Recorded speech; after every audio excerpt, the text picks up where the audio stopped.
Assalamualaikum warahmatullahi wabarakatuh. Bismillahirrahmanirrahim. Alhamdulillahi rabbil alamin. Allahumma salli wa sallim wa barik ala nabiyyina Muhammad wa ala alihi wa ashabihi ajma'in. La hawla wa la quwwata illa billahil aliyyil azim. Amma ba'd. Ibu, bapak, dan teman-teman sekalian yang dirahmati Allah, tema kajian kita pagi ini adalah tentang ujian di balik pujian dan pujian di balik ujian. Ini tema yang memang dirancang oleh teman-teman Mardiyah, cuma membolak-balik ujian dan pujian, tetapi ini menjadi tidak sederhana. Yang bagi kita segala yang tidak sederhana itu adalah penting, tetapi yang sederhana itu lebih penting. Iya, apa beda antara ujian dan pujian? Kita awali dulu dengan ujian.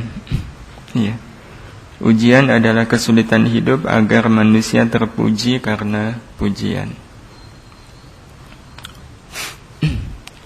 Ini yang kita maksudkan dengan ujian. Ujian itu adalah kesulitan hidup. Iya, kesulitan hidup atau kesusahan hidup agar manusia terpuji karena pujian. Itu tujuan dari ujian. Jadi wujudnya adalah kesusahan hidup, targetnya kita akan terpuji. Nah, terpujinya itu adalah karena pujian. Ya. Kenapa kita katakan terpuji karena pujian? Ya. Ini jawabannya. Ya, karena yang membuat manusia terpuji bukanlah semata-mata karena lulus menghadapi ujian, tetapi karena lolos menghadapi pujian.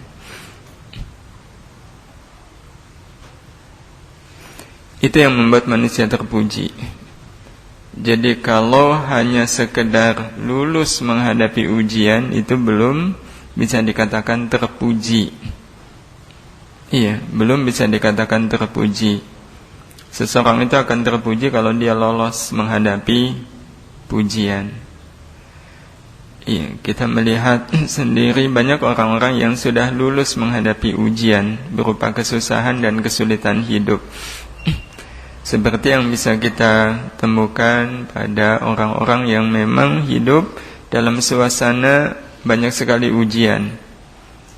Ya, orang-orang di desa, ya, itu kan mereka menghadapi kesusahan, dan mereka lulus menghadapi segala kesusahan itu. Ya, buktinya mereka bersikap biasa-biasa saja menghadapi segala ujian-ujian yang ada. Apakah otomatis mereka menjadi orang yang terpuji? Belum. Mereka akan terpuji kalau seandainya datang pujian kepada mereka, nah mereka lolos menghadapi pujian itu. Iya. Ada orang dikasih ujian, kemudian dia sabar. Apakah sabar membuat dia terpuji? Belum tentu. Karena nanti setelah orang sabar akan datang pujian. Nah, pada saat dipuji orang, apakah dia lolos atau tidak? Kalau kemudian dia terbelenggu oleh pujian, berarti kesabaran dia itu tidak membuat dia terpuji. Seseorang dengan kesabarannya akan terpuji, manakala kesabaran itu membuat dia dipuji oleh banyak orang, dan pujian itu tidak membuat dia terbelenggu olehnya. Dia tetap bersikap biasa dengan pujian, itu berarti dia adalah orang yang terpuji. Nah, itu pengertian dari ujian. Iya. Nah, bagaimana dengan pujian? Kalau pujian maknanya lain lagi. Iya. Pujian adalah kesenangan hidup. Kita katakan kesenangan karena rata-rata orang senang dipuji. Iya, semua orang senang dipuji. Tetapi kesenangan pujian ini, tujuannya adalah agar manusia selalu teruji oleh ujian. Ya, pujian adalah kesenangan hidup, wujudnya adalah kesenangan, target dan tujuannya adalah agar manusia selalu teruji oleh ujian. Ya. Ya, kenapa teruji oleh ujian? Karena ini jawabannya. Ujian adalah ujian yang sesungguhnya. Jadi kalau ujian dalam bentuk kesusahan hidup, ya, kesulitan hidup, musibah, bencana, sakit, malapetaka, itu bukan ujian yang sesungguhnya. Iya, itu baru pra-ujian, pemanasan. Iya, kalau pemanasannya lulus, nanti menghadapi ujian yang sesungguhnya. Dan ujian yang sesungguhnya adalah ketika lulusnya kita menghadapi ujian, kemudian mendatangkan banyak pujian. Sejauh mana kita bersikap menghadapi pujian, itulah ujian kita yang sesungguhnya. Sehingga kita katakan tadi bahwa orang kalau hanya sekedar sabar belum bisa dikatakan terpuji. Ya. Orang kalau kemudian ikhlas menerima ujian belum bisa disebut sebagai orang yang terpuji. Orang kalau rela, lapang, ya, menerima berbagai kesusahan dan kesulitan hidup, itu belum serta-merta dianggap sebagai orang yang terpuji. Ujian yang sesungguhnya sekali lagi adalah ketika datang pujian. Disitulah kita akan menghadapi real, nyata ujian. Apakah kita bisa lolos menghadapi pujian atau tidak, itu sangat tergantung pada sikap kita. Nah, sehingga kalaulah kita gambarkan, iya, Bapak Ibu dan teman-teman sekalian, banyak orang yang bisa lulus menghadapi ujian tetapi tidak bisa lolos menghadapi pujian. Itu yang nanti akan kita temukan. Iya. Nah, salah satu faktor yang membuat orang tidak bisa lolos menghadapi pujian adalah ketika mereka memahami bahwa ujian itu adalah pada saat menghadapinya. Iya, pada saat menghadapinya. Itulah saat dimana kita merasa sedang diuji. Sehingga kalau kita bisa lulus menghadapi ujian dengan kita bersikap baik, ya, sabar, ikhlas, menerima, lapang dan sejenisnya, seolah kita sudah selesai sampai di situ. Iya, saya sudah selesai. Perjuangan saya menghadapi ujian sudah selesai. Iya. Nah, mungkin saja itu bisa dikatakan selesai, mungkin saja. Syaratnya ujian itu terjadi di tengah hutan. Iya, nggak ada yang memuji ya. Tapi kalau ujian itu di tengah-tengah kehidupan sesama, banyak orang melihat dan kemudian menyaksikan bahwa kita orang sabar. Yang namanya lidah orang itu memang nggak bisa ditahan kalau lihat orang sabar ya memuji. Nah, disitulah kadang kita lupa bahwa kita sedang menghadapi ujian yang sesungguhnya. Ya, karena lupa, terlena, ya, ujian berupa pujian itu tidak disikapi dengan sikap yang terbaik. Iya, disitulah dia mengalami kegagalan. Iya, sebenarnya sama dengan ujian di kampus ya, dapat IPK 3 atau IP ya 3,8. Lulus kan, dia menghadapi ujian. Buktinya IP-nya tinggi. Tapi setelah itu dia jadi sombong, dia jadi bangga. Iya, dia meremehkan yang lain, dia merasa dirinya paling pintar, paling pandai. Dia memang lulus menghadapi ujian, tapi tidak lolos menghadapi pujian. Nah, Bapak Ibu dan teman-teman sekalian yang dirahmati Allah, karena itu kalau kita gambarkan hubungan antara pujian dengan ujian, iya, maka pujian itu tidak hanya sekedar ujian yang dikasih awalan P. Iya, memang iya, kalau kita mau nulis ujian kok tertulis pujian ya tinggal dihilangkan aja P-nya, atau mau nulis pujian kok munculnya ujian tinggal dikasih P. Ternyata tidak sesederhana itu. Iya, ada hubungan yang tak terpisahkan, bahkan itu menjadi siklus. Iya, menjadi siklus. Awalnya datang ujian. Setelah datang ujian kita menghadapinya, kalaulah kita lulus akan datang pujian kan. Nah, pujian itu adalah ujian kita yang sesungguhnya. Maka siapapun yang mendapatkan pujian, dia masuk dalam lingkaran ujian, di mana dia harus menghadapi ujian itu. Di mana ujian yang kedua ini berbeda dengan ujian yang pertama. Nah, sangat boleh jadi kalaulah dia lulus menghadapi pujian, akan datang pujian yang lebih besar. Ada orang sangat sabar, dipuji, tetapi dia tidak bangga dengan pujian itu. Iya, dia tidak bangga dengan pujian itu. Dia bersikap biasa, dia tidak jadi besar kepala, ya. Tidak merasa dirinya paling. Dia tetap tawadhu', dia tetap rendah hati, dia tidak menyombongkan dirinya. Kalau ada orang sabar dipuji tetapi nampak tidak senang dengan pujian, nampak dia berusaha untuk tidak larut dalam pujian, kira-kira pujiannya akan surut atau akan datang dengan gelombang lebih besar? Akan datang gelombang lebih besar. Nah, maka ujian berikutnya setelah dipuji itu menjadi lebih besar. Kalaulah datang pujian, berarti ujiannya lebih besar lagi. Iya, sehingga ketika datang pujian yang kedua, dia akan masuk pada ujian berikutnya yang jauh lebih besar. Kalau bisa lulus lagi, datang pujian lebih besar lagi. Kalau dia kemudian merasa lulus lagi, datang pujian lebih besar, dia masuk lagi dalam ujian. Kalau lulus, datang lagi pujian. Ini tidak akan pernah selesai perputaran ini. Iya. Nah, banyak orang yang dalam siklus pertama dia bisa lulus, tapi siklus yang kedua sudah mulai goyah oleh terjangan pujian yang semakin besar. Karena nanti akan sekali lagi yang namanya pujian akan terus berkembang sesuai dengan lulus yang kita menghadapi ujian-ujian, di mana ujian-ujian itu setiap hari akan selalu lebih berat bila dibanding dengan ujian-ujian sebelumnya. Mungkin sebelumnya yang muji orang satu kampung, karena lulus kan, akhirnya menyebar, tetangga kampung, akhirnya kemudian satu kecamatan. Semakin banyak orang yang memuji, itu berarti gelombang pujian tadi semakin kuat. Nah, karena inilah siklus yang ada. Diawali dari ujian, yang mungkin Allah hadirkan untuk kita lulus, datang pujian. Datangnya pujian itu akan membuat kita masuk ke ujian berikutnya. Kalaulah kita bisa lulus, pasti akan datang pujian yang lebih besar lagi. Berarti kita akan memasuki ujian yang lebih berat. Kalaulah kita bisa lulus, pasti akan datang pujian yang lebih dahsyat lagi. Berarti kita akan menghadapi ujian yang juga lebih dahsyat. Kalaulah kita bisa lulus, pasti akan datang pujian yang jauh lebih berat lagi, dan seterusnya. Apakah siklus ini berjalan secara terus-menerus dalam irama hidup kita? Itu sangat bergantung pada diri kita.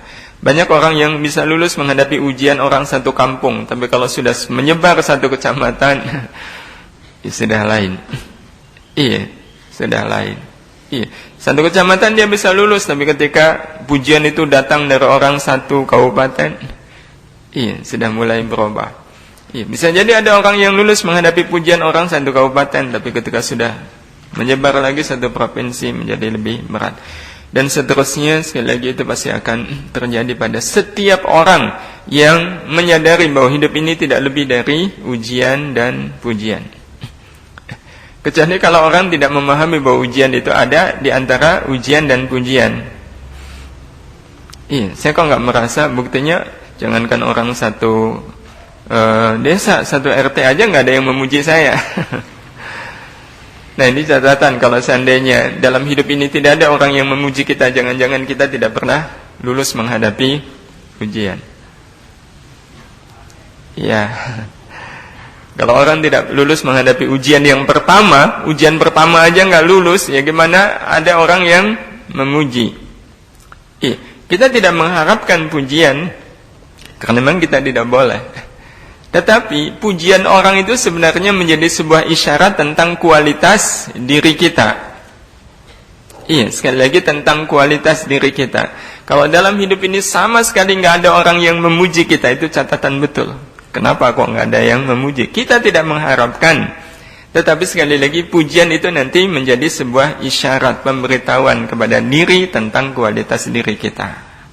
Sebab orang yang tidak berkualitas tidak akan menarik siapapun untuk memuji dirinya. Kita tidak mengharapkan pujian. Tetapi kalau pujian itu datang, pertama itu isyarat, berarti saya sudah lulus menghadapi ujian-ujian hidup. Tetapi datangnya pujian itu membuat kita sadar bahwa saya menghadapi ujian tahap kedua. Bisa jadi itu jauh lebih berat daripada ujian tahap pertama. Bapak, Ibu, dan teman-teman sekalian yang dirahmati Allah, inilah siklus hidup kita. Berjalankah siklus ini? Sekali lagi itu tergantung pada diri kita. Ada orang yang siklus antara ujian dan pujian ini berhenti di usia 20 tahun, ya ada. Sudah selesai sampai di situ, setelah itu tidak ada lagi siklus.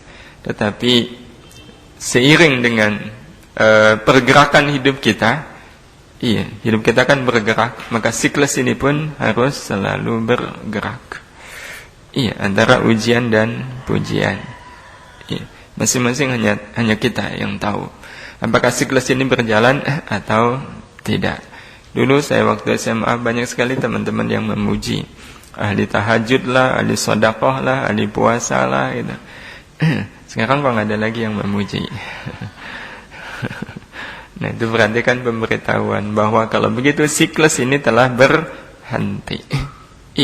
Jadi pujian itu harus selalu ada. Pujian dari orang itu harus selalu ada. Harus selalu ada. Sekali lagi harus ada. Nah, kita mengharuskan pujian itu ada untuk bisa menjadi sinyal bagi kita bahwa siklus hidup kita ini berjalan. Meskipun seperti yang tadi kita sampaikan, kita tidak pernah mengharapkan pujian itu. Karena pujian selalu kita fahami sebagai pemberitahuan bahwa saya memasuki ujian yang lebih berat. Nah, sekarang bagaimana caranya agar kita bisa lulus menghadapi ujian ini? Seorang mukmin, ini kuncinya, akan senang saat diuji dan susah kala dipuji. Jadi ini akhirnya yang kita fahami dari kita memahami siklus tadi. Seorang mukmin akan senang saat diuji dan susah kala dipuji. Itu kalau seandainya siklus tadi kita pahami, ujian melahirkan pujian, pujian melahirkan ujian, ujian melahirkan pujian, pujian melahirkan ujian. Terus yang nanti kalau kita ulang-ulang jadi bingung mana ujian, mana pujian. Nah, ketika diuji itu senang, kenapa? Karena ujian akan melahirkan pujian, kan? Di mana pujian apa pengertiannya? Kesenangan hidup. Jadi ketika kita tahu bahwa ujian ini akan membuat saya dipuji, maka harusnya ketika kita diuji senang. Itu kuncinya. Kalau kita ingin lulus menghadapi ujian, maka senanglah saat diuji. Kita senang karena saya tahu ujian ini akan melahirkan pujian. Dan siapa yang tidak senang dipuji, kan? Jadi sebenarnya sudah kelihatan siapa yang akan lulus menghadapi ujian dan siapa yang tidak akan lulus. Yani ketika dia diuji, dia melihat apanya. Kalau melihat ujiannya, orang akan susah, kan? Tapi kalau melihat apa yang akan terjadi setelah ujian, tentu orang akan senang. Akan senang. Sama seperti semisal yang merantau terutama pulang ke Sumatera, ke Pekanbaru. Itu perjalanan dari Jogja ke Pekanbaru naik darat. Itu perjalanan yang menyenangkan atau menyusahkan? Kalau lihat perjalanannya menyusahkan, tapi kalau lihat kemana saya akan bepergian, yakni pulang ketemu dengan orang tua, bukankah perjalanan akan menjadi perjalanan yang menyenangkan? Karena yang dilihat bukan perjalanannya semata, tetapi yang dilihat adalah akhirnya, tujuannya. Maka kalau orang faham bahwa ujian itu tujuannya agar kita terpuji, mendapatkan pujian, maka orang akan senang. Iya. Tetapi pada saat kemudian betul-betul dipuji, susah. Kenapa susah? Karena kalau kita sudah dipuji, berarti saya akan masuk ke ujian yang lebih berat. Jadi yang dilihat bukan semata-mata pujiannya, tetapi apa yang nanti akan terjadi setelah datangnya pujian. Berarti saya menghadapi ujian yang lebih berat. Jadi sangat logis, ya, seorang mukmin itu akan senang saat diuji dan susah kala dipuji. Ini sangat logis. Iya, karena memang segala sesuatu harus dilihat dari akhirnya, bukan dari lihat pada prosesnya. Proses itu akan menjadi menyenangkan ketika akhirnya menyenangkan. Iya, orang masak itu sebenarnya susah atau senang? Susah kan? Iya, susah itu. Kalau dilihat memasaknya itu susah. Tetapi kenapa orang senang memasak? Karena yang dilihat bukan memasaknya, tapi yang dilihat adalah nanti kalau sudah masak, sudah matang, saya akan menikmatinya. Itu yang membuat orang kemudian tidak pernah bosan untuk masak. Karena menyenangkan. Karena yang dilihat adalah akhirnya. Siapapun yang melihat segala sesuatu dari akhirnya kepada akhirnya, dan untuk menuju ke akhir itu ada proses, maka sesusah apapun proses itu menjadi proses yang menyenangkan. Tetapi kalau seandainya orang hanya melihat proses dan tertutup dirinya untuk melihat akhirnya, maka orang-orang seperti ini hanya merasakan hidup ini isinya adalah berat dan sulit. Nah, Bapak Ibu dan teman-teman sekalian yang dirahmati Allah, seperti ini. Iya, ini kan sedang diuji. Tapi kalau kemudian di tengah-tengah reruntuhan, iya, keping-kepingnya kekayaan mereka, luluh lantaknya kekayaan mereka, mereka tetap sujud seperti ini. Iya, tetap bersimpuh seperti ini. Ini menunjukkan mereka lulus atau tidak menghadapi ujian? Lulus. Iya. Dan adakah orang-orang seperti ini tidak mendapatkan pujian? Kita aja ingin memuji kan, subhanallah, ini orang luar biasa. Nah, berarti menghadapi pujian, itulah ujian yang sesungguhnya. Maka ketika datang pujian jadi susah.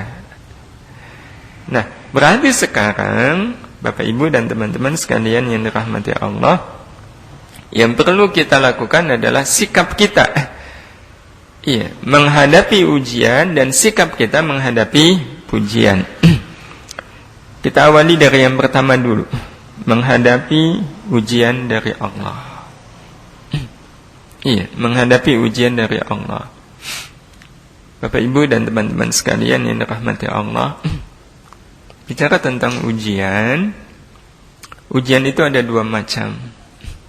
Iya.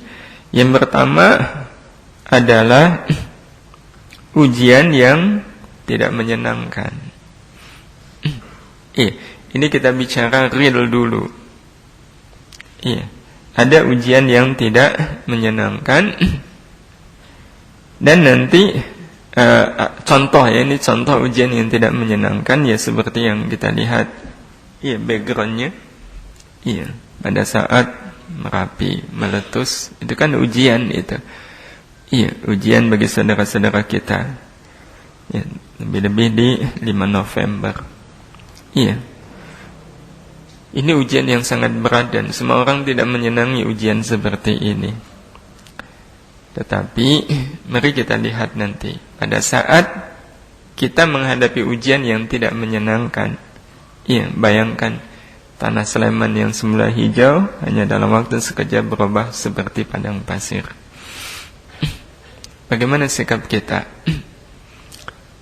Pertama, menghadapi ujian-ujian seperti ini adalah kita tidak pernah lepas dari Allah Subhanahu wa ta'ala. Dengan cara kita menyadari dan meyakini bahwa ujian ini terjadi dengan izin Allah. Bukti bahwa kita menyadari bahwa ujian ini terjadi dengan izin Allah adalah manakala kita diuji, ungkapan kita apa? Masya Allah. Ini kesadaran yang harus muncul pada saat kita diuji dengan ujian yang tidak menyenangkan. Iya, kita mengucapkan Masya Allah. Apa artinya? Ya Allah, semua ini terjadi karena kehendak-Mu. Iya, inilah kalau kita ingin lulus menghadapi ujian yang tidak menyenangkan. Iya, sikap kita yang pertama adalah menyadari bahwa ini terjadi dengan izin Allah. Dan bukti bahwa kita menyadari ini terjadi dengan izin Allah adalah setiap kali kita menghadapi ujian yang tidak menyenangkan, ucapan kita adalah Masya Allah. Yang kita ucapkan dengan lapang, iya, kita ucapkan dengan hati yang ikhlas. Iya. Sebab ada juga orang yang ketika diuji oleh Allah dengan ujian yang tidak menyenangkan, dia bilang Masya Allah. Tapi orang akan tahu ini Masya Allah yang lain. Iya. Syahdan ada seorang ibu yang sudah nyuci baju, sudah tinggal dijemur itu baju. Tapi dari dalam rumah dering telepon memanggil. Sang ibu tadi kemudian meninggalkan baju yang sudah siap jemur. 5 menit dia menerima telepon, setelah itu dia kembali untuk melanjutkan menjemur. Tetapi pada saat itu dia menemukan baju yang sudah siap dijemur itu berserakan di mana-mana. Jatuh di tanah, bercampur dengan tanah. Selidik punya selidik, ini ulah siapa? Ternyata ulah anaknya yang usianya 2 tahun. Dia pun mendekati anaknya dan dengan muka melotot, suara tertahan dia bilang Masya Allah. Itu kira-kira Masya Allah yang mana ya? Padahal ungkapan Masya Allah itu pas ya. Semua ini terjadi karena kehendak Allah. Itu makna Masya Allah. Tetapi wajah yang melotot, suara yang tertahan, itu seperti dia tidak terima kehendak Allah ini terjadi menimpa dirinya. Bukan itu yang dikehendaki dengan ungkapan Masya Allah.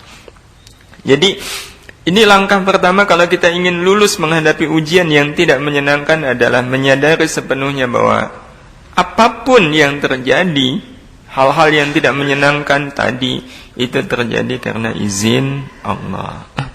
Yang kedua, iya, kita kemudian menyadari bahwa ujian ini bisa saja terjadi karena kesalahan kita. Iya, karena dosa yang kita perbuat.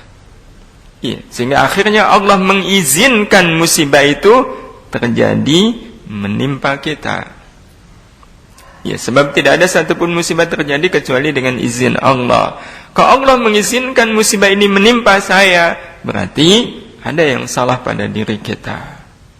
Maka kembali ke ujian Merapi tadi. Iya. Hijau yang sedemikian amat sangat meneduhkan ini hanya dalam waktu sekejap dirubah oleh Allah menjadi gersang. Nah, kalau kita sadar bahwa ini mungkin saja terjadi karena kesalahan dan dosa kita, maka apa yang kita ucapkan ketika kita mendapatkan musibah? Menghadapi ujian seperti ini, inilah yang nanti akan kita ucapkan, Astaghfirullahaladzim. Ya Allah, bisa jadi ini terjadi karena kesalahan kami, karena itu ampuni kami ya Allah. Ampuni kami ya Allah. Iya, ini sikap. Iya, karena ujian itu bersangkut paut dengan sikap. Kalau sikap kita tepat, lulus. Kalau enggak lulus. Iya, jadi ada kesadaran ini bisa terjadi karena dosa yang saya lakukan, dosa yang saya perbuat. Iya, bisa jadi dosa itu sebenarnya bukan dosa yang mengakibatkan siksa ya. Bisa jadi Allah menimpakan ujian kepada kita itu atas kesalahan yang kita lakukan, tapi kesalahan itu tidak masuk kategori dosa. Iya. Misal ada teman pagi-pagi sudah diserempet orang, ya. Dia kemudian merenung, kenapa sepagi ini saya jatuh terluka seperti ini. Kemudian dia menjumpai, ya Allah, mungkin ini adalah peringatan darimu karena semalam saya tidak tahajud. Iya, semalam tidak tahajud itu dosa bukan? Bukan. Itu bukan dosa. Iya, tapi salah. Iya, tetap itu sebuah kesalahan, tetapi belum tidak bisa masuk kategori dosa. Tetapi orang-orang yang selalu ingin lulus menghadapi ujian adalah berusaha mengkaitkan ujian itu dengan kesalahan-kesalahan yang dia lakukan. Iya, mungkin ini karena banyak kemaksiatan di sekitar Merapi. Iya, banyak kemaksiatan. Akhirnya kemudian Allah menghentikan kemaksiatan itu dengan cara seperti ini. Ini sikap yang kedua. Dan terakhir, pada saat kita diuji oleh Allah Subhanahu wa taala, kita menyadari bahwa saya tidak punya kekuatan. Iya, saya tidak punya kemampuan. Saya adalah hamba yang lemah. Iya, saya hamba yang tidak berdaya. Menghadapi kesulitan dan kesusahan sekecil ini saja sudah membuat manusia akhirnya terlemahkan. Iya, seperti Merapi ini kan. Iya, menunjukkan betapa manusia itu kerdil, betapa manusia itu tidak ada apa-apanya. Pada saat itulah akhirnya kemudian kita menyadari bahwa kita adalah hamba yang lemah, hamba yang tidak berdaya, hamba yang tidak punya nyali untuk sombong. Pada saat itulah dengan sepenuh hati kita akan mengatakan la haula wala quwwata illa billah. Tidak ada daya, tidak ada kekuatan kecuali dengan izin Allah, kecuali dengan pertolongan Allah, kecuali dengan bantuan Allah. Musibah membuat kita menjadi semakin merendah, menjadi semakin tawadhu', menjadi semakin sadar bahwa kebesaran kita, kekayaan kita, ketinggian kita itu tidak ada apa-apanya bila dibanding dengan kekuasaan, kebesaran dan keagungan Allah Subhanahu wa taala. Menghadapi Merapi ini saja kan manusia tidak berdaya. Sehingga sampai sekarang belum bisa diatasi sepenuhnya. Itu menunjukkan betapa manusia tidak ada apa-apanya. Hanya dalam waktu sekejap Allah hantarkan ujian itu kepada kita, dan kita butuh waktu bertahun-tahun untuk memulihkannya kembali. Menyadarkan kita bahwa kita ini tidak ada apa-apanya. Ini sikap kita menghadapi ujian yang tidak menyenangkan. Kalau ini yang kita lakukan, insya Allah kita lulus. Nah, sekarang bagaimana kalau seandainya kita menghadapi ujian yang menyenangkan? Karena ujian itu tidak hanya sekedar tidak menyenangkan, ada pula ujian yang menyenangkan. Baik ujian yang menyenangkan ataupun yang tidak menyenangkan sama-sama mendatangkan pujian. Sama-sama mendatangkan pujian. Nah, sekarang bagaimana sikap kita kalau kita menghadapi ujian yang menyenangkan? Banyak orang yang lulus menghadapi ujian yang tidak menyenangkan, tetapi tidak bisa lulus pada saat diuji dengan ujian yang menyenangkan. Contoh ujian yang menyenangkan itu hidup berkecukupan. Selalu dimudahkan dalam berbagai urusan. Kuliah tidak ada hambatan. Biaya cukup. Pengen ini ada. Pengen itu tersedia. Itu sebenarnya ujian. Banyak orang-orang yang mendapatkan ujian yang menyenangkan ini. Dapat kos jauh, tapi kemudian punya motor. Itu kan menyenangkan. Nah, bagaimana sikap kita terhadap ujian yang menyenangkan ini? Badan sehat kan menyenangkan itu. Apalagi punya mobil. Ini ujian menyenangkan. Makan pakai sate. Kadang dari awal saja kita sudah melihat ini orang nggak lulus menghadapi ujian ini. Kenapa? Karena ketika mereka mendapatkan sesuatu yang menyenangkan, mereka tidak memahaminya sebagai ujian. Jadi orang yang menyadari bahwa kesenangan hidup ini adalah ujian saja belum tentu dia lulus. Apalagi kalau orang tidak menyadari bahwa ketika dia mendapatkan hal yang menyenangkan itu dia sedang diuji, itu semakin nyata dia berarti tidak bisa lulus. Iya. Mana yang lebih punya kesempatan untuk lulus? Yang merasa diuji atau yang tidak merasa diuji? Merasa diuji kan? Ada peluang untuk lulus. Tapi kalau merasa tidak diuji, ya nggak lulus. Iya. Ada seseorang sebenarnya dia sedang diuji oleh calon mertuanya. Dia dipanggil. Sengaja dipanggilnya itu mendekati waktu azan. Iya, kamu ke rumah ya, Bapak ingin ketemu. Iya, jamnya jam 11.30. Iya, ditunggu, diajak ngobrol kan. Si anak tidak merasa sedang diuji. Iya, si calon menantu tadi sudah azan, wah asik gitu. Iya, sampai jam 12:30 ini si anak masih terus saja meladeni ngobrol. Iya, lulus nggak dia? Enggak, karena memang tujuan calon mertuanya memanggil, ya mendekati waktu azan untuk memastikan ini orang punya kepedulian nggak terhadap sholat. Kalau asik ngobrol sampai 12:30 berarti ini anak nggak peduli dengan sholat. Ya, baru setelah itu si calon mertua bilang maaf.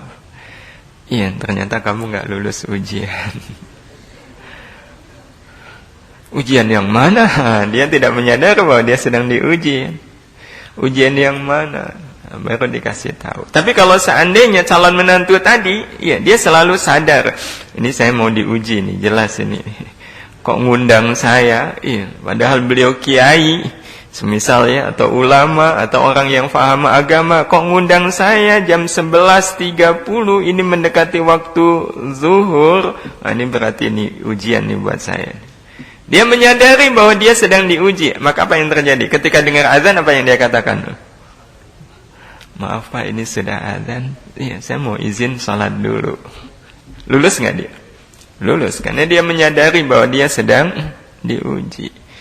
Iya, tetapi kalau seandainya ada orang dipanggil calon mertua seneng, wah ini tanda saya diterima, ini buktinya saya dipanggil. Dia hanya sekedar melihat senangnya, tidak menyadari bahwa dia sedang diuji, dia nggak lulus. Nah, demikian pula dalam hidup ini, banyak sekali Allah memberikan kepada kita hal-hal yang menyenangkan, tetapi sedikit sekali yang sadar bahwa kita sedang diuji. Pikiran kita yang namanya diuji itu hal-hal yang nggak enak. Padahal hal yang enak, yang menyenangkan, itu ujiannya jauh lebih besar. Nah, jadi makan enak begini apalagi sedang puasa. Ujian. Iya, buah-buahan begini ujian. Nah, tentang ujian yang menyenangkan ini Allah Subhanahu wa taala memang sudah mengingatkan kita di Ali Imran ayat 14 ya. Ini ayatnya. Zayyana lin-nasi hubbus syahawati minan nisa' والبنين والقناطير المقنطرة من الذهب والفضة والخيل المسومة والأنعام والحرث ذلك متاع الحياة الدنيا والله عنده حسن المآب. Iya, ada di surat Ali Imran ayat 14. Dijadikan indah pada pandangan manusia kesenangan kepada apa-apa yang diingini. Allah yang menjadikannya indah. Iya, kita juga kadang heran ya. Melihat yang cantik senang, tapi yang kurang cantik nggak senang. Siapa yang membuat kita harus membedakan? Padahal sama-sama wajah wanita. Iya, Allah yang meletakkan rasa senang itu.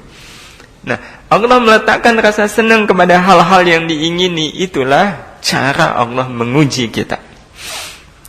Iya. Lihat daging sapi yang sudah masak jadi sate dengan yang belum, yang masih mentah, kan sama-sama daging sapi, sama dagingnya. Kenapa lihat yang mentah tidak tertarik? Lihat yang matang kok tertarik? Siapa yang kemudian membuat kita akhirnya merasakan perbedaan antara melihat keduanya padahal wujudnya sama? Bedanya cuma satu matang, satu mentah. itu yang meletakkan rasa ingin tadi adalah Allah Subhanahu wa ta'ala. Nah, kepada apa-apa yang diingini, apa-apa itu apa? Allah sebutkan 6 di situ. Yang pertama adalah minan nisa. Iya, ini yang pertama, yaitu wanita. Tentu bagi laki-laki, tapi kalau bagi wanita, nah, cakep enggak, Mbak? Oh, masih imut-imut. Ya, diciptakan rasa ingin. Terus yang kedua, wal banin, yaitu anak-anak. Sehingga orang ingin punya anak. Iri kalau yang lain sudah punya anak, saya belum. Setelah itu, wal qanatiril muqantarah. Iya, baik itu berupa emas ataupun berupa intan, berlian. Iya, termasuk juga uang. Siapa yang tidak senang melihat uang, kan? Iya. Nah, kemudian wal khailil musawwamah, kuda-kuda pilihan. Itu zaman dahulu. Kalau zaman sekarang, iya, kuda itu tergantikan oleh kendaraan. Iya, kendaraan pilihan. Siapa yang tidak senang? Setelah itu wal an'am, yaitu hewan-hewan ternak. Senang kan kalau punya hewan ternak banyak. Dan terakhir adalah wal harath, yaitu ladang sawah yang luas.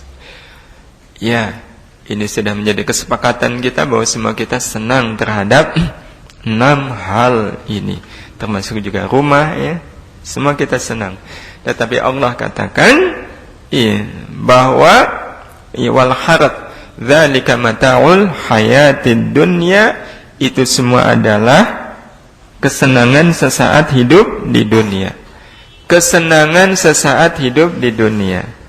Dan Allah katakan wallahu 'indahu husnul ma'ab, di sisi Allah lah tempat kembali yang baik, yaitu surga. Kita ingin mengambil makna dari pesan Allah Subhanahu wa ta'ala. Ada banyak pesan yang bisa kita dapatkan dari ayat ini. Terutama ketika kita tahu ujungnya, ya, betapapun awalnya Allah katakan bahwa semuanya ini sudah Allah letakkan, ya, rasa ingin, ya, rasa terpikat. Tetapi ujungnya Allah katakan dzalika mata'ul hayatid dunya, ini hanyalah kesenangan sesaat hidup di dunia. Allah katakan seperti itu. Kesenangan hidup di dunia, wallahu 'indahu husnul ma'ab, dan di sisi Allah terdapat sebaik-baik tempat kembali, yaitu surga. Nah, pesan yang bisa kita sampaikan ada 2. Iya. 2 itu bergantung pada kesenangan dunia ini milik siapa. Iya. Bisa jadi kesenangan dunia itu adalah kesenangan dunia yang kita memiliki hak, memiliki hak, berarti ini yang pertama, kita menyenangi yang menjadi hak kita. Nanti ada kesenangan dunia yang tidak menjadi hak kita. Sikap kita harus berbeda. Sikap kita harus lain. Ini kalau kita ingin lulus menghadapi ujian yang menyenangkan. Itu hak saya atau bukan? Nah, bagaimana kalau seandainya kesenangan dunia itu memang menjadi hak kita? Contoh uang.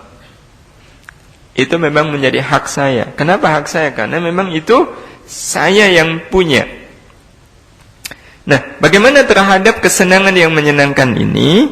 Ini sikap kita kalau kita ingin lulus menghadapi ujian yang menyenangkan adalah berusaha agar bisa menjadi jalan surga bagi kita.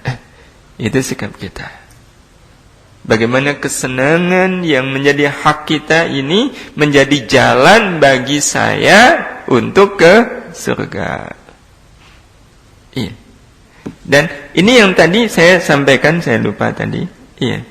Ini sebenarnya kaidah umum agar kita lulus, ya, menghadapi ujian yang menyenangkan.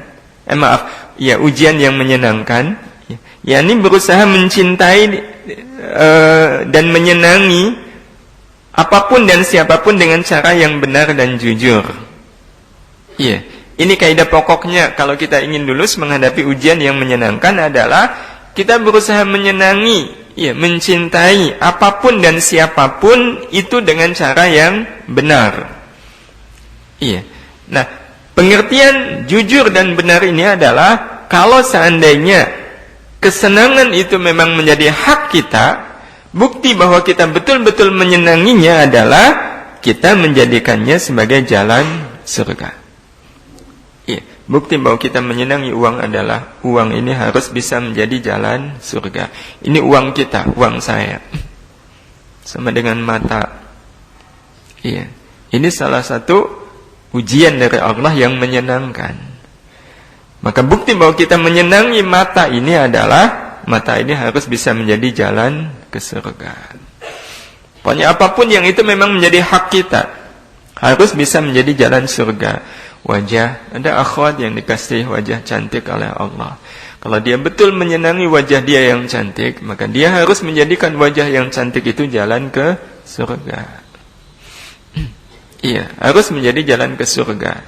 Maka kalau seandainya dia menjadikan wajahnya yang cantik itu jalan ke surga, jalan ke surga, maka dia telah lulus menghadapi ujian yang menyenangkan. Apa contoh bukti lulus dia menghadapi ujian yang menyenangkan dalam bentuk wajah yang cantik? Caranya adalah kalau cari suami yang wajahnya biasa-biasa aja. Itu nanti akan jadi jalan ke surga insyaallah. Karena dia tidak menjual dalam tanda petik kecantikannya dengan harga dunia, tetapi dia menjualnya dengan harga akhirat. Kalau ada orang berprinsip wajah saya cantik berarti saya harus punya suami yang tampan. Tampan itu kan harga dunia, berarti dia telah menjual kecantikannya dengan harga dunia. Itu kalau ingin menjadi surga. Tentu jalan ke surga tidak harus cari suami yang kurang. Masih ada. Wah, kalau itu saya yang lain aja, silahkan. Apa yang lain itu? Pokoknya apalah yang bisa semisal dia menyembunyikan wajah cantiknya sehingga tidak tidak mengganggu. Tidak mengganggu lain jenis. Saya katakan mengganggu karena memang wajah cantik itu sering mengganggu kan.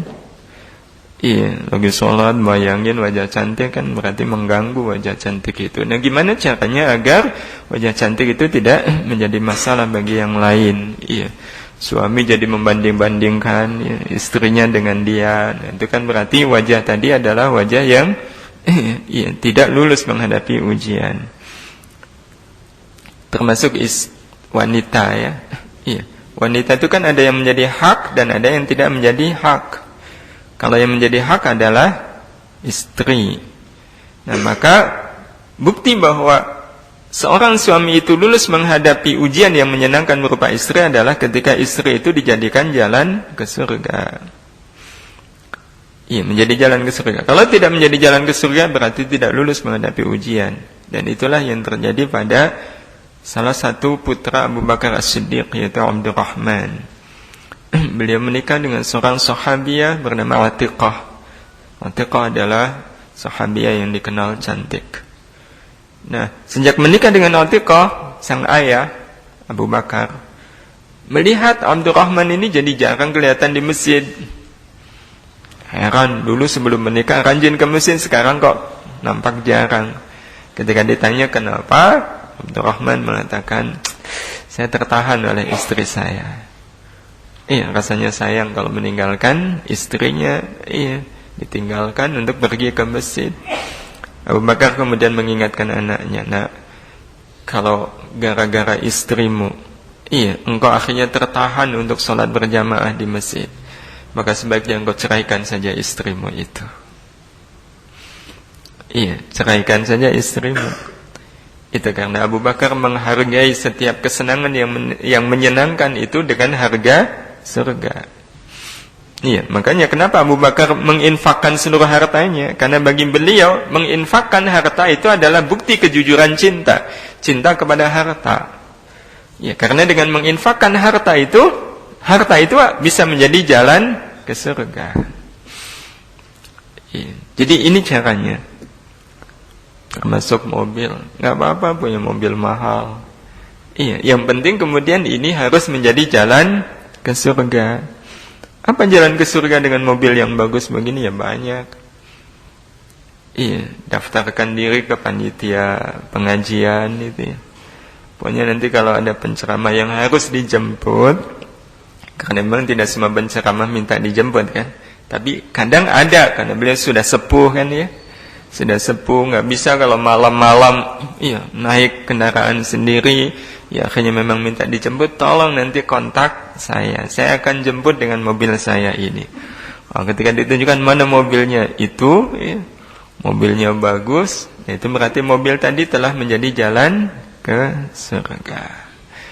Iya, atau mengumumkan gitu ya, teman-temannya yang sakit silahkan kontak saya akan antar ke rumah sakit. Iya, nah itu berarti mobil tadi telah menjadi jalan ke surga. Termasuk anak-anak. Ya, wal banin kan, anak-anak itu menyenangkan. Iya, kita kemudian punya ketetapan pokoknya anak harus menjadi jalan surga bagi saya. Iya, sebagaimana kita juga ingin bisa menjadi jalan surga bagi kedua orang tua kita. Ya, nah itu ujian yang menyenangkan di mana kita punya hak atasnya. Tetapi ada juga ujian yang menyenangkan tetapi kita tidak punya hak atas itu. Iya. Wanita kalau dia istri sendiri itu kita punya hak. Tapi kalau istri orang lain atau teman-teman putri di kampus, lihat mereka menyenangkan enggak? Menyenangkan. Tapi apakah kita, saudara punya hak atas dia? Enggak. Iya, istri bukan, muhrim bukan, adik, kakak bukan. Berarti itu adalah kesenangan yang saya tidak punya hak atasnya. Kalau kita tidak punya hak atasnya, bagaimana sikap kita? Ya, itu juga ujian. Iya, itu juga ujian. Kalau kita memang tidak punya hak atasnya, maka sikap kita begini. Iya, sama teman yang cantik tadi harus berani bilang begini. Menolak dengan tegas. Ya, ini ekspresi aja jangan dipraktekkan. Jadi fitnah nanti. Maksudnya kita memang dengan tegas menolaknya. Memang saya senang, tetapi saya tidak punya hak. Karena saya tidak punya hak, maka saya tidak boleh menikmatinya. Iya, tidak boleh menikmatinya. Sebab kalau kemudian kita menikmati kesenangan yang bukan menjadi hak kita, kita nggak lulus menghadapi ujian itu. Menikmati wajah cantik memang menyenangkan, tapi itu tidak lulus. Kalau kita ingin lulus, berarti jangan menikmati wajah-wajah yang cantik. Iya, baik orang ataupun gambar. Iya, di lampu merah gitu ya, ada baliho besar iklan, dipandangi gitu. Wah, kalau dia istri saya nggak lulus itu. Iya, kalau kita kemudian berpaling tidak, saya harus menolaknya, berarti kita telah lulus menghadapi ujian. Iya, uang, siapa yang tidak senang dengan uang? Tapi kalau itu bukan hak kita, apa sikap kita? Menolaknya. Iya, seperti memang beda ya di Indonesia dengan di luar. Iya, kalau kita naik taksi di Jepang, iya, itu kalau berhenti di lampu merah, itu argonya dimatikan. Iya, argonya dimatikan. Nanti kalau jalan baru dihidupkan. Termasuk kalau seandainya kita bingung arahnya kemana, ini kanan atau kiri, harus diskusi dulu kan. Iya, maka beliau menghentikan mobilnya, sementara berhenti dia matikan. Nanti kalau sudah, oh ya belok kiri aja Pak. Nah, nanti begitu jalan, dia hidupkan lagi argo itu. Iya, kenapa? Karena dia tidak menginginkan mendapatkan sesuatu yang tidak menjadi haknya. Iya, Anda naik taksi saya, tugas saya adalah mengantarkan Anda. Kalau mengantarkan kan berarti jalan. Kalau diam, berarti itu tidak mengantarkan. Saya tidak punya hak untuk mengambil keuntungan dari sesuatu yang tidak saya kerjakan. Padahal berhenti di lampu merah nggak sampai 1 menit ya. Iya, berhenti sejenak untuk memastikan kanan atau kiri juga nggak sampai 1 menit. Tapi itulah yang dilakukan oleh mereka. Berarti mereka adalah orang-orang yang menyenangi harta dengan cara yang jujur. Iya, itu mereka. Iya. Ada teman dia sudah di Jepang 7 tahun, Pak Yudi namanya. Iya, dia tinggal di rumah ini selama 7 tahun. Nah, selama tinggal di rumah ini, siang malam rumah itu nggak pernah dikunci oleh dia. Baik beliau ada di situ ataupun tidak ada di situ, dan tidak ada yang kehilangan, tidak ada yang hilang. Termasuk ada pengalaman teman beliau ngambil uang beasiswa, iya, senilai 150.000 yen. Itu kan setara dengan 15 juta. Iya, dimasukkan di amplop ya, uang itu dimasukkan ke jaket, kemudian beliau pulang naik bus sampai di rumah, beliau jumpai amplop berisi uang itu nggak ada. Beliau cari kemana-mana nggak ketemu, akhirnya beliau lapor ke polisi. Sesampainya di kantor polisi, polisi menunjukkan sebuah amplop. Tadi barusan ada orang yang mengantarkan amplop ini kepada kami. Apakah ini amplop milik Anda? Dibuka, betul. Isinya uang 15 juta. Kenapa mereka bisa seperti itu? Karena mereka punya cara mencintai yang benar, yakni tidak ingin menikmati sesuatu yang memang bukan menjadi haknya. Iya, tak terbayangkan kalau itu terjadi di Indonesia. Ya, mereka punya cara, ya, mencintai, ya, kesenangan-kesenangan yang menyenangkan dengan cara yang benar. Tinggal bagaimana dengan kita. Terakhir sekarang, kalau seandainya kita sudah lulus nih menghadapi ujian, iya, baik ujian yang menyenangkan ataupun ujian yang tidak menyenangkan, sudah lulus. Kalau lulus kan datang pujian kan? Iya, datang pujian. Orang pasti akan memuji ya. Nemu uang 15 juta dikembalikan utuh, dia akan dipuji enggak?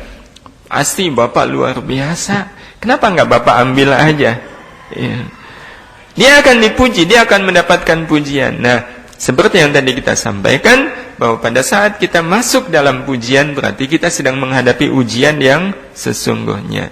Nah, bagaimana sikap kita menghadapi pujian ini? Satu saja yang ingin saya sampaikan adalah jangan lupa berdoa. Tapi doa kita tidak hanya sekedar doa tengah tangan, tetapi doa yang penuh dengan makna. Iya. Apa doanya? Ini doa yang diamalkan oleh Ali bin Abi Thalib setiap kali beliau dipuji oleh orang lain. Allahumma inni as'aluka khairam mimma yadhunnun wa la tu'akhidni mimma yaqulun. Ini doa beliau yang menggambarkan beliau adalah sosok yang insyaallah lulus menghadapi ujian-ujian bernama pujian. Allahumma ya Allah, ini sesungguhnya aku as'alu meminta kepadamu. Sesungguhnya aku meminta kepadamu ya Allah khairan, khairan yang lebih baik. Iya, khairan yang lebih baik. Mimma dari apa? Ya dhunnun yang mereka persangkakan. Ya Allah, sesungguhnya aku meminta kepadamu, iya, yang lebih baik dari apa yang mereka persangkakan. Iya. Jadi ada orang memuji kita, wah Bapak kok, iya, Ibu kok sabar sekali. Nah, bagi Ali bin Abi Thalib itu persangkaan mereka. Ali memahami bahwa pujian itu hanyalah persangkaan mereka saja kepada saya. Dan memang sesungguhnya yang namanya pujian kan semuanya adalah persangkaan. Orang menyangka saya baik, dia nggak tahu siapa saya yang sesungguhnya. Iya, dia bilang, wah Bapak ini suami yang sabar. Dia nggak tahu apa yang terjadi.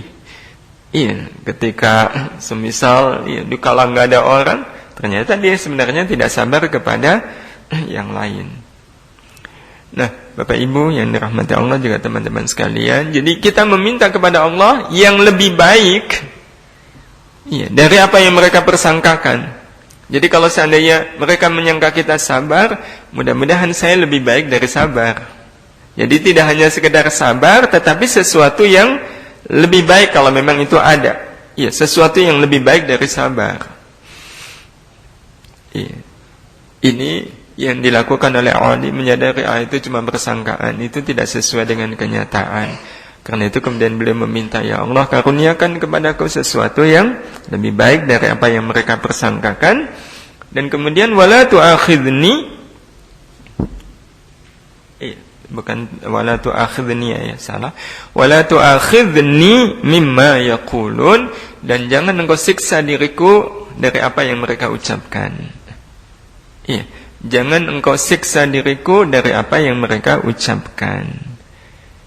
Iya, kenapa jangan kau siksa diriku? Karena ucapan mereka yang berisi pujian seringkali membuat orang kemudian jatuh terperosok ke dalam riya.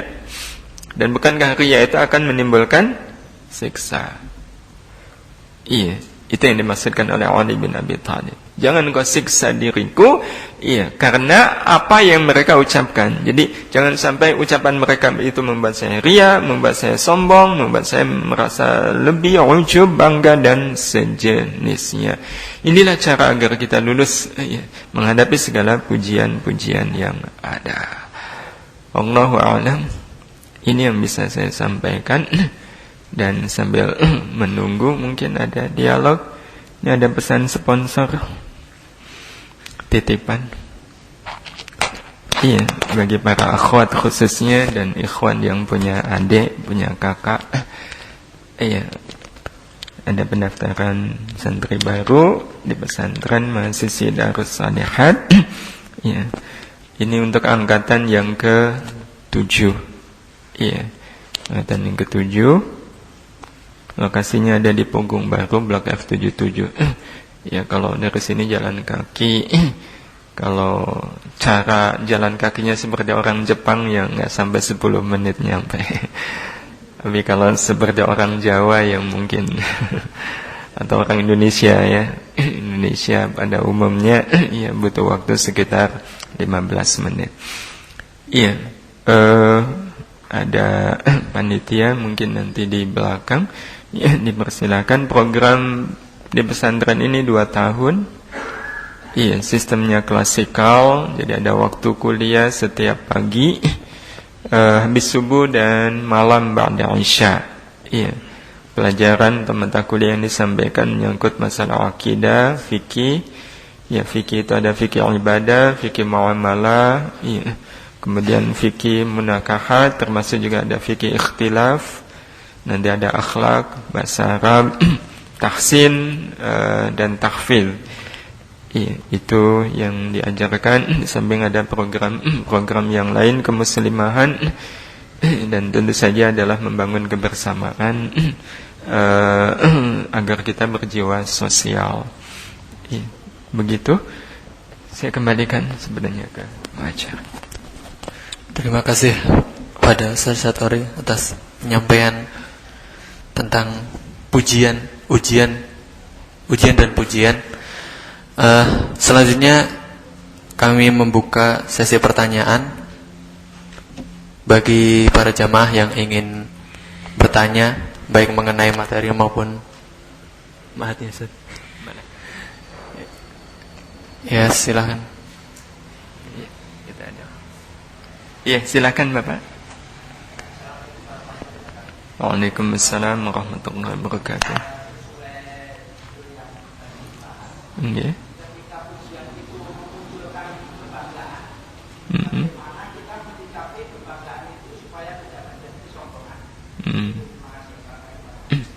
Waalaikumsalam warahmatullahi wabarakatuh. Iya, pujian sudah kadung menimbulkan kebanggaan. Iya. Bagaimana caranya agar kebanggaan itu tidak menggelincirkan kita, iya, sehingga kemudian jatuh? Sebab banyak orang yang kemudian karena kebanggaan dirinya, dia lupa, dia lalai, tergelincir. Sebenarnya sama kasusnya dengan orang yang diberi kelebihan oleh Allah Subhanahu wa taala. Nah, karena kebanggaan itu muncul karena adanya kelebihan. Nah, kelebihan itu memang bisa memunculkan kebanggaan, bisa memunculkan kesombongan. Nah, baik kebanggaan maupun kesombongan itu berarti sama seperti yang tadi kita sampaikan, kita masuk ke dalam sebuah ujian yang sangat berat. Iya, merasa bangga itu ujian.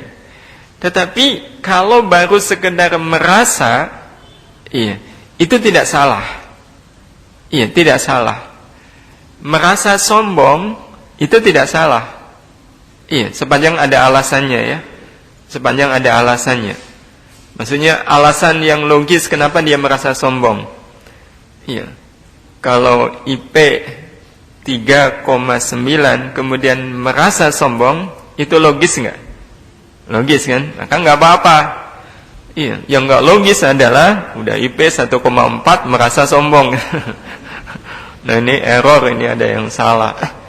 Jadi kalau baru merasa, kalau merasakan berarti di dalam, iya, belum menjadi sebuah action, nggak apa-apa, iya.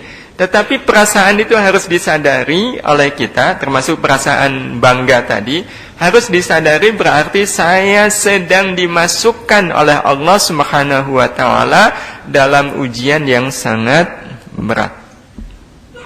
Iya, dalam ujian yang sangat berat. Kalau gambaran sederhananya, kalau ujiannya itu berupa ujian yang real ya, berupa ujian real itu seperti kita dilemparkan di kolam, iya, di kolam yang dalamnya, iya, 1,60 gitu. Iya, itu kan ujian yang bisa diatasi. Tapi kalau pujian itu bisa jadi seperti kita dilemparkan ke danau, lebih berat. Jadi pada saat timbul perasaan bangga, perasaan sombong di dalam diri kita, kita kemudian harus segera menyadari saya sedang dilemparkan oleh Allah ke dalam ujian yang lebih berat. Nah, sehingga kita harus memilih apa nih yang harus saya lakukan dengan perasaan bangga saya ini.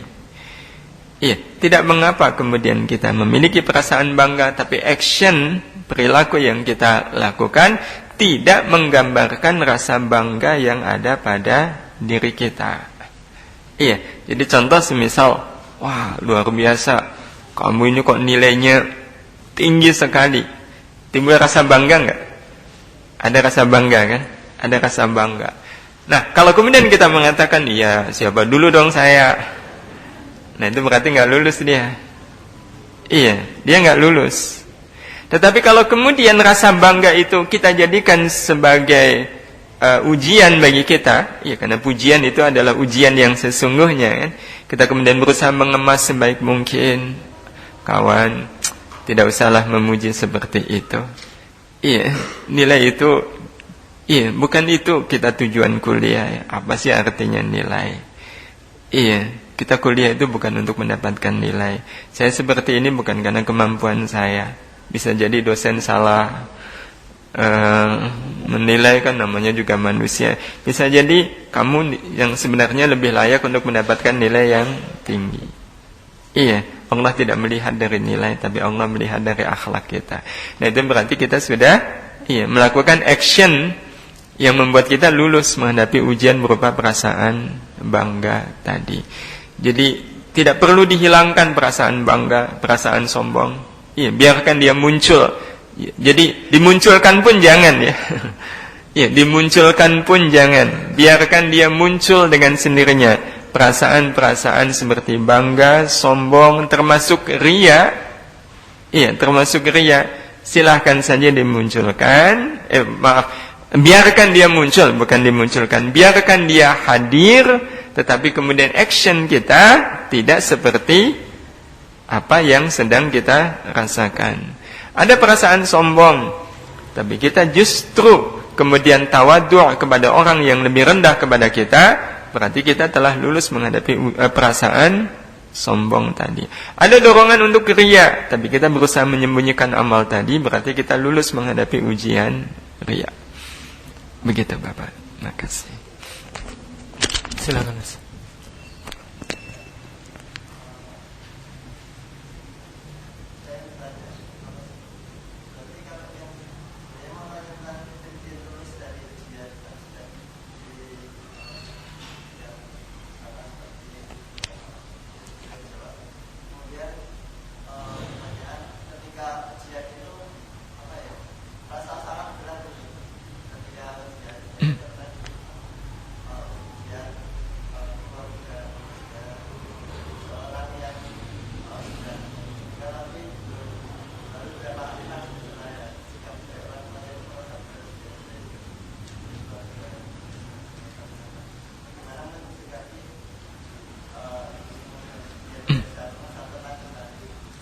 menghadapi ujian yang tidak menyenangkan ya.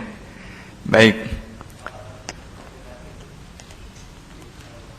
Dengan Masya Allah, Astaghfirullah, dan La haula wa la quwata illa billah. Baik.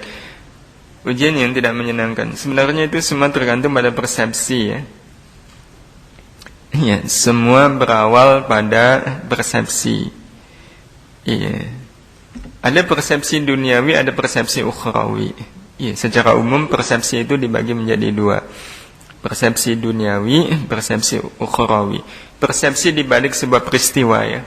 Maksudnya sebuah peristiwa itu bisa dipersepsikan sebagai peristiwa duniawi, tapi kalau kita mau, kita bisa mempersepsikannya sebagai peristiwa ukhrawi. Kayak semisal sakit ya.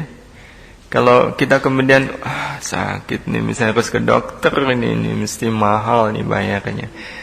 Maka kita memahami sakit itu sebagai peristiwa duniawi. Tapi kalau kemudian sakit ini kan terjadi pasti dengan izin Allah. Tidak mungkin Allah mengizinkan saya sakit kecuali Allah menyiapkan kebaikan-kebaikan. Oh, berarti Allah sedang mempersiapkan untuk saya hamparan jalan menuju ke surga. Nah, itu berarti kita memahami sakit dengan persepsi ukhrawi. Nah, maka lulus atau tidaknya sebenarnya bergantung pada bagaimana kita memahami sebuah peristiwa, terutama peristiwa yang tidak menyenangkan. Apakah itu sebagai peristiwa duniawi atau peristiwa ukhrawi? Kalau kita memahaminya dari awal sudah sebagai peristiwa duniawi, susah untuk lulusnya. Yang ada adalah kemudian merasa sulit ya, merasa susah, bahkan kemudian muncul prasangka tidak baik kepada Allah Subhanahu wa taala. Kalau sudah muncul prasangka tidak baik kepada Allah, ya sudah, berarti dia tidak lulus menghadapi ujian. Nah, sekarang bagaimana kalau seandainya bagaimana caranya agar kita memahami sebuah peristiwa yang tidak menyenangkan itu sebagai peristiwa ukhrawi, lebih sebagai peristiwa ukhrawi daripada peristiwa duniawi. Kita tetap memahami itu peristiwa duniawi, tapi di atas itu dia lebih merupakan peristiwa ukhrawi. Diawali dengan keyakinan bahwa tidak mungkin Allah memberikan ujian di luar kemampuan saya. Ini yang pertama. Yang kedua, tidak mungkin Allah memberikan ujian tanpa Allah memberikan kemampuan kepada saya untuk bisa mengatasinya. Dan yang ketiga, tidak mungkin Allah memberikan ujian tanpa Allah menjanjikan balasan yang terbaik untuk saya.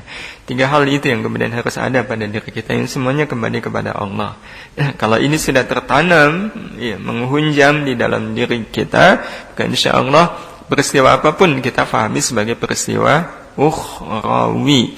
Meskipun mungkin orang memandang peristiwa yang kita alami sebagai peristiwa duniawi, yaitu pandangan dia, tapi saya lain. Ada orang yang merasa kasihan dengan seorang suami. Orang-orang, kasihan sekali dia ya. Tiap hari dicerewetin terus oleh istrinya. Wah, itu suami sial, itu suami yang tidak bahagia. Itu kata orang, tapi dia sendiri merasa sangat bahagia punya istri seperti itu. Karena setiap kali dia dicereweti oleh istrinya, wah, dasar suami gak tanggung jawab, masa kasih nafkah cuma 5 juta sebulan. Ya kalau orang cerewetnya panjang kan begitu ya, dikasih banyak pun tetap cerewet gitu. Nah, apa yang dirasakan oleh dia ketika dia sedang dicereweti oleh istrinya tadi? Yang dia rasakan, ya Allah, betapa indahnya hamparan jalan menuju ke surga. Berarti orang lain melihat dia susah, tapi dia sendiri sangat bahagia. Kenapa? Beda pandangan. Orang lain melihat dia sebagai orang yang mengalami peristiwa dunia, tetapi dia memahami bahwa dia sedang mengalami peristiwa akhirat. Begitu. Ada dari akhwat. Bagaimana sikap kita jika nawaitu? Ini nawaitu ya. Sewaktu, maaf. Ada wa, ada tu-nya. Bawahnya ada Iya, sewaktu sholat berjamaah ada orang yang batal. Apakah kita antum aja deh yang baca. Saya yang mendengarkan. Bagaimana sikap kita jika sewaktu sholat berjamaah ada orang yang batal? Apakah kita dibenarkan bergeser mengisi tempat yang baru ditinggalkan orang yang batal tadi? Oh iya, makasih. Ternyata kalau mahasiswa sekarang bisa membaca dengan baik. Ini mahasiswa jadul ini. Baik, jadi sangat mungkin memang ya, sangat mungkin makmum di sebelah kita kok tiba-tiba balik ke belakang karena memang dia batal. Berarti sebelah kanan kita kosong. Iya. Apakah boleh kita menggeser? Itu sebenarnya pertama kita harus melihat keadaan kita dulu. Iya. Kita melihat keadaan kita. Iya. Kalau kita katakan makmum kita ada di sebelah kirinya imam. Iya. Ada di sebelah kirinya imam. Dan makmum yang batal itu ada di sebelah kirinya kita juga. Iya, ada di sebelah kirinya kita juga. Maka logikanya yang memang harus bergeser ya. Memang harus, jadi shaf yang kosong itu harus kemudian segera diisi. Iya, harus segera ada yang mengisi. Iya. Kenapa? Karena Nabi mengatakan agar kita itu merapatkan shaf. Nah, pengertian merapatkan shaf barisan dalam sholat itu standarnya bahu. Bahu ketemu bahu, bukan kaki ketemu kaki. Iya, sebab ada orang yang temperamen sholatnya kakinya itu terbuka, iya, lebar. Nah, kalau terbuka begitu, memang pada saat berdiri rapat, tapi kalau saat duduk nggak bisa itu rapat, pasti akan ada ruang di antara shaf. Jadi standarnya bahu ketemu bahu, itu standar rapat. Nah, kenapa harus rapat? Nabi mengisyaratkan nanti kalau ada ruang di antara makmum itu nanti akan diisi oleh setan. Iya, diisi oleh setan. Iya, nanti akan mengganggu kanan kirinya. Iya, bukti real akan mengganggu. Apa yang terjadi pada saat kita lihat sebelah makmum sebelah kita ternyata jauh gitu. Bukankah kemudian ada bisikan, ini makmum ini mesti ngajinya nggak tuntas ini, nggak mau merapat. Nah, padahal itu bisa jadi adalah bisikan setan, kan berburuk sangka. Berburuk sangka. Iya. Nah, karena itu memang harus rapat. Sehingga kalau ada ruang harus segera diisi. Nah, sehingga kalau tadi ada makmum yang batal, ya harus segera diisi kan.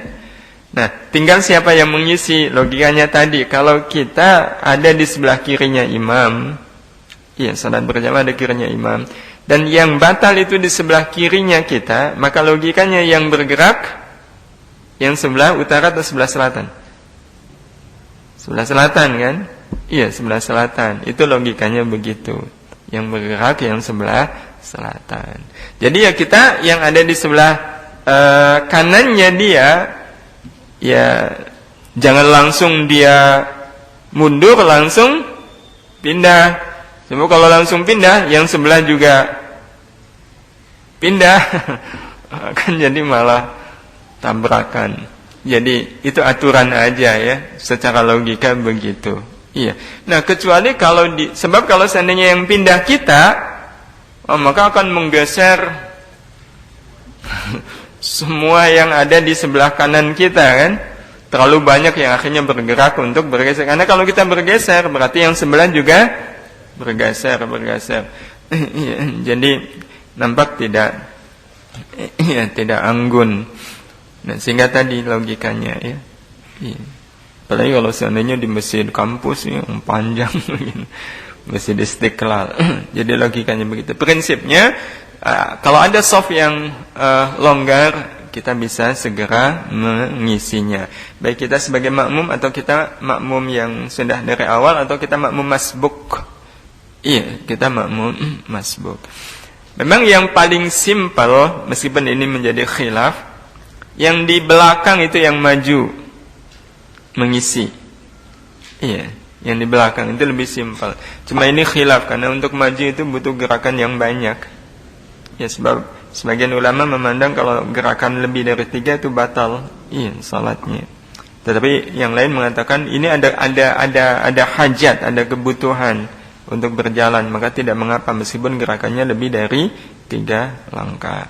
Tetapi untuk menghilangkan perselisihan tadi, maka logikanya yang sebelahnya aja lah. Sebab kalau yang sebelahnya bergerakan tidak akan lebih dari 3 gerakan.